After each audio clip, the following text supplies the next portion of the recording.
নেই কোনো ঘর, নেই কোনো স্থায়ী ঠিকানা।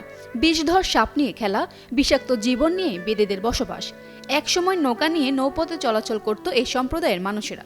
এখন নৌপথে বাঁধ, স্লুইস গেট নির্মাণের ফলে নৌকা নিয়ে চলাচল একেবারে বন্ধ হয়ে গেছে তাদের।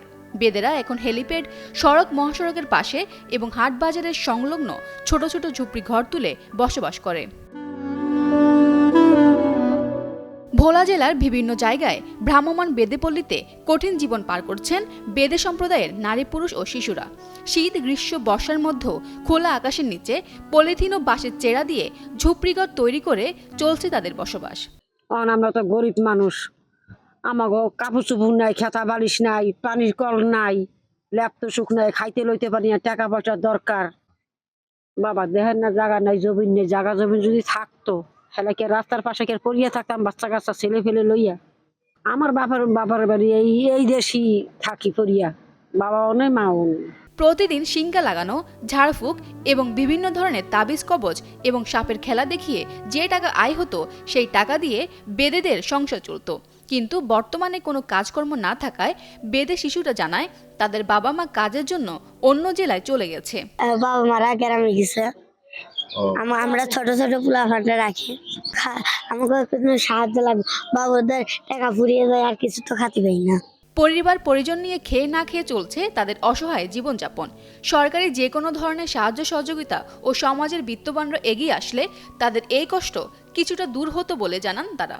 হয় না, মানুষের বাড়ি বাড়ি যাই সিঙে দেয়, ডাক্তার পোক তুলি, কাজ কাম হয় না। এখন অভাবে পড়ছি, খাইতে পারি না। কিছু সহযোগিতা করলে খাইতে পারতাম। এখন মানুষে কি আমাকে দেয় যে খাইবার, কিছু টাকা পয়সা দিলে, কিছু চাইল টাইল দিলে খাইতাম।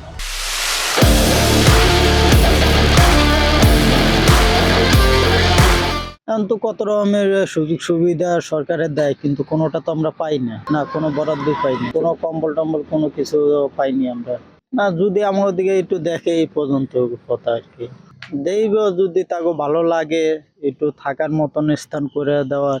বেদেদের মাসিক ভাতা এবং তাদের সন্তানদের উপবৃত্তি সহ বিভিন্ন সহযোগিতা করা হচ্ছে বলে জানান ভোলা জেলা প্রশাসক।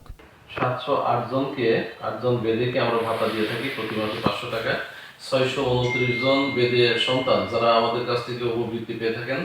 এছাড়া আমরা গত 2-3 বছর আগে তাদের 75 জনকে প্রশিক্ষণ দিয়েছিলাম। এর মধ্যে 35 জন টেলারিং এবং বাকি সবগুলোকে কম্পিউটার প্রশিক্ষণ দেওয়া আছে এবং তাদেরকে 10,000 টাকা করে সেলাই মেশিন কেনার জন্য দেওয়া হয়েছিল। মোটামুটি তারা একটা কর্মক্ষেত্রের মধ্যে আছে এবং ভবিষ্যতেও আমরা আমাদের এই কর্মসূচি অব্যাহত থাকবে এবং সরকারের পক্ষ থেকে যথাসম্ভব তাদেরকে সাহায্য করার চেষ্টা করা হচ্ছে। এছাড়া আমরা বেদেদের এখন যখন শীত পড়তেছে তাদের জন্য শীত বস্ত্র বরাদ্দ করা হয়েছে। এছাড়া যখন যে সুবিধা আমাদের দেওয়ার প্রয়োজন তাদেরকে আমরা দিব। এছাড়া তাদের কোনো অসুবিধা থাকলে আমাদেরকে অবহিত করলে বিশেষ কোনো সহায়তা তাদেরকে করা হবে। দ্রব্যমূল্যের ঊর্ধ্বগতির কারণে আগের মতো আয় না হয় বেদে সম্প্রদায়ের পুরুষরা নিজেদের পেশা ছেড়ে অন্য কাজে ঝুঁকছেন। এতে দিন দিন হারিয়ে যাচ্ছে বেদে সম্প্রদায়ের ঐতিহ্য ও সংস্কৃতি। ভোলা থেকে পরানা হোসেনের পাঠানো তথ্যচিত্রে ডেস্ক রিপোর্ট, ফারজানা আমিন, কালের কণ্ঠ।